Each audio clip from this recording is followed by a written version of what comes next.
Hello, my friends. Welcome to Talk to Me Tuesday for Tuesday, October 7th, 2025. This is Jennifer.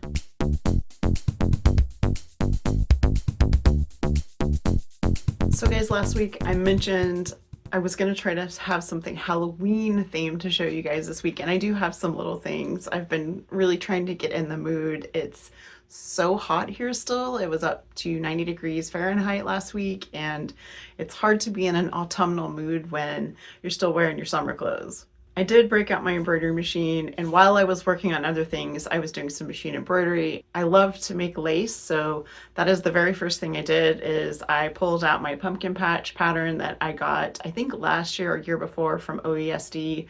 I bought it during one of their sales, and I've made 2 pumpkins from this set before. I'll put a picture of those here, and then I went ahead and I made a 3rd one from the set. I love all of them, so I will make them all eventually, but they are a little bit time consuming because there are a lot of parts. So I made this little guy, and he is a freestanding lace pumpkin from OESD, link in the description. But the background of the pumpkin is an orange fabric, so that was a little bit of fabric I had for my stash. You can see it a little bit better on the bottom, I think. And then just lots and lots of thread, lots of stitching. I tried a new to me stabilizer that I purchased at Austin Creative Reuse. It was $1 a yard, which is a pretty good price for almost anything in the sewing world.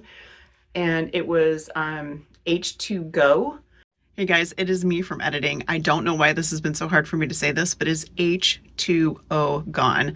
I recorded this part 3 times and I still said it wrong. It was a very old bolt. I got almost 10 yards of it. And so if you have tried H2 Gone before, let me know. I would like to know if you like it now. For me, this was the best water-soluble stabilizer I have tried. I've really enjoyed making lace, and I've tried samples from lots of different brands. And this is my favorite one that I've tried so far. So I'd love to know if it's one that you have experience with. I also made some little Halloween charms, and these are from, let's see, oh, there we go. Some little Halloween charms. These are from Embroidery Library, which is the sister site to Urban Threads. They have a deal where all of their sets, I think they're always 50% off, but if you get a whole set, it's 50% off. And I did get the whole set. The only one I didn't make was the candy corn, because it didn't look like a candy corn to me, but I made all the other little guys in the set. So these were really fun, and I have no idea what to do with them, but they're cute, so why not? So while my embroidery machine was running, I was working on other things. The first thing I did last week was to alter a t-shirt that I had gotten on my last trip to Austin Creative Reuse. They sell fundraiser t-shirts because they are a nonprofit, and of course I want to represent and I want to support them because it's my favorite thrift store. I love going there. It is cathartic and fun, and I always find treasures. So I picked up a t-shirt, and it was supposed to be an extra large, which is big enough for me that I can fit it a little bit so that it fits me better. It was maybe an extra large, but I didn't feel super comfortable in it, so I decided to alter it. So I had this fabric, which is a knit from Art Gallery Fabrics. I won a drawing from them several years ago, and in the grab bag that they sent me were just some scraps of different knits, and I don't think I've used any of them, so I finally dug into that. And while I would love to take credit for this design, I based this on another shirt that I own that I did not make or alter. It's a summer shirt that I love that has just an inset in the back of totally different fabric. So I split the shirt. This is the shirt. I split it up the back, and then I added this panel. And it's a little wider at the bottom than the top. And I did put some elastic here, right here, but I think I'm going to go back and add the elastic all the way across, because while it's really comfy in the front, it's a little boxy, and I don't really want to remove fabric. So I think I'm going to add a full line of elastic across the back just to pull that in a little bit and give it a little bit of a gather. I did wear it and it was super comfy, so I'm happy with it. It was a fun, successful experiment. I just would like to add a little bit more shape to it. The other clothing experiment that I did last week was on a pair of jeans that I had set aside to donate, and I decided I wanted to try something I had been kind of thinking of. which is, I love patch pockets. I have patch pockets on my favorite jeans. And so front pockets that are on the outside instead of being a bag pocket on the inside. And so I wanted to see if I can convert a pair of jeans with a bag pocket to a pair of jeans with a patch pocket. So as I said, these were in my donate pile, so I figured very low stakes, and if I don't like it, I can just take them off. And so this was just experimenting, and this is what I did. So this is a patch pocket. I sewed it right on top. I haven't closed the original pockets. I will definitely do this again, but I will make the pocket bigger, and I want my whole hand to be in there, so I will make the pocket bigger. And then instead of doing, I did bias tape here and then I serged these edges and turned them under. Instead of doing that, I think I will make a little pillowcase and turn it right side out so that it's also lined. And I think I will also close up the original pocket, probably take out the watch pocket and just stitch it up so that there's less bulk underneath, and then just remove all the bag pocket from the inside. I really liked how this worked out.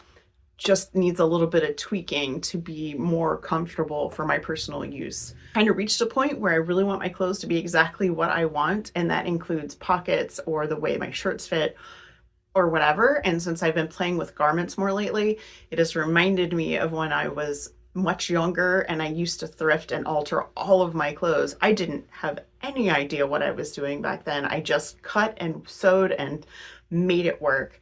And now that I have more tools and more knowledge, I'm finding it really fun to play in this arena again. So I'm looking forward to doing something else like this with another pair of jeans. Last thing was also super fun for me, and this I did on Saturday and Sunday. I pulled out my quilt show bag, which is this bag, because a friend of mine and I are gonna hit the International Quilt Festival for a couple of days this week. It's in Houston. We're gonna drive down for a couple days.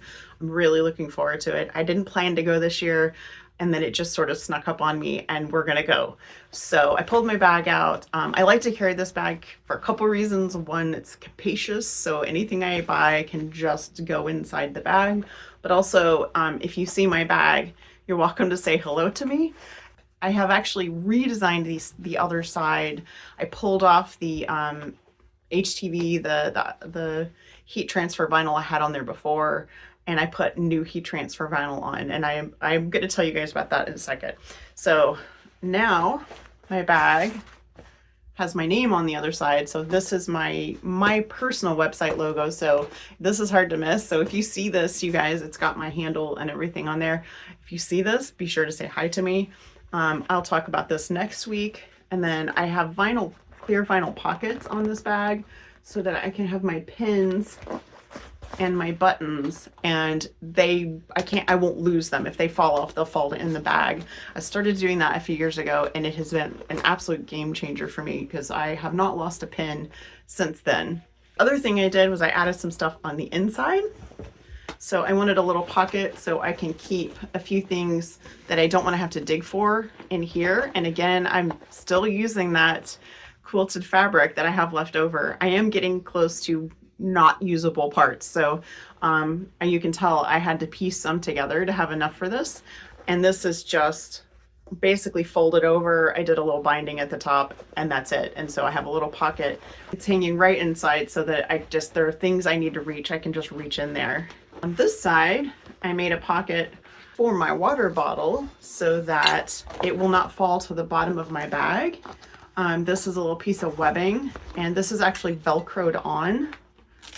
So if I want to take the whole thing out, I can. If I need to wash it or I just want to pull it out. I think this will make carrying my bag around the show so much easier because I won't lose my things that I need to not get buried in the bag, and I'll have easier access to my water bottle. I also scored some thrifted buttons last week. I made a short of washing those, and I'll put a link in the description for that. It was pretty shocking how dirty they were, but I have some nice clean vintage buttons from probably the 1960s, 1970s, and I'm delighted to add those to my collection, especially since, I don't know why I'm pointing over there isn't anything on my design wall, especially since I've been making shirts. I think that's all. You guys have a wonderful week. Have a very crafty week. If you're going to be at the quilt festival, Thursday, Friday, possibly Saturday. I'm not sure if I'll be there on Saturday. And you see me, if you see this face, let me know. I'd love to say hi, maybe take a selfie. So that's it. I'll see you guys next week. Bye.